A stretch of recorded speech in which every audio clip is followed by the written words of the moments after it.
தேவனுக்கே மகிமை உண்டாவதாக. இந்த புதிய நாளிலும் கர்த்தர் உங்களுக்கு அருளும் ஆறுதலின் மன்னா. நானே உன் சத்துருக்களை முறியடித்து உனக்காக யுத்தம் செய்து உனக்கு பரிபூரண விடுதலையை தந்து ஆசீர்வதிப்பேன். சங்கீதம் 81:14. நான் சீக்கிரத்தில் என் கையை அவர்கள் சத்துருக்களுக்கு விரோதமாக திருப்புவேன்.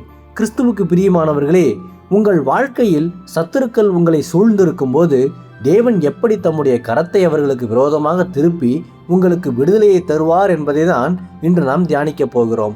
இஸ்ரவேல் மக்கள் தேவனுடைய வழிகளில் மீண்டும் நடக்க துவங்கிய போது கர்த்தரே எதிரிகளை முற்றிலுமாக வீழ்த்தி அவர்களை பாதுகாப்பதாக தந்த வாக்குத்தத்தமே இன்றைய வசனமாகும். அன்று எசேக்கியா ராஜாவின் நாட்களில் அசீரிய படைகள் எழும்பிய போது தேவன் தமது கரத்தை நீட்டி சத்துருக்களை ஒரே இரவில் முற்றிலுமாக அழித்து போட்டார். அதே போல இன்று உங்கள் வாழ்க்கையிலும் சத்துருக்கள் வெள்ளம் போல வரும்போது கர்த்தர் தமது வல்லமையுள்ள கரத்தை அவர்களுக்கு விரோதமாக திருப்பி உங்களை நிச்சயம் காப்பார். ஆகையால் உங்கள் போராட்டங்களை கண்டு நீங்கள் துவள வேண்டாம்.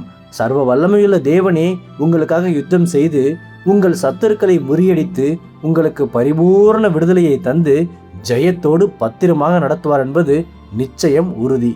கர்த்தர் தாமே இந்த வார்த்தைகள் மூலமாக இன்று உங்களை ஆறுதல் படுத்தி ஆசீர்வதிப்பாராக. ஆமேன். அல்லேலூயா. ஜெபிப்போம். என் அன்புள்ள பரிசுத்த பரலோக பிதாவே, இந்த புதிய நாளுக்காக உமக்கு ஸ்தோத்திரம். சத்துருக்களை முறியடிக்கும் ஆவியானவரே, இன்று நீரே என் சத்துருக்களை முறியடித்து எனக்காக யுத்தம் செய்து எனக்கு பரிபூர்ண விடுதலையை தந்து என்னை பாதுகாத்தருளும். இன்று பிறந்த நாள், திருமண நாள் கொண்டாடும் உமது பிள்ளைகளின் இந்த புதிய ஆண்டை உமது நன்மை கிருபையால் முடிசூட்டி ஆசீர்வதியும். பிதாவே, இயேசுவின் வருகையில் நான் அவரோடு எடுத்துக்கொள்ளப்படும்படி என்னை தகுதிப்படுத்தும், தயார்படுத்தும்.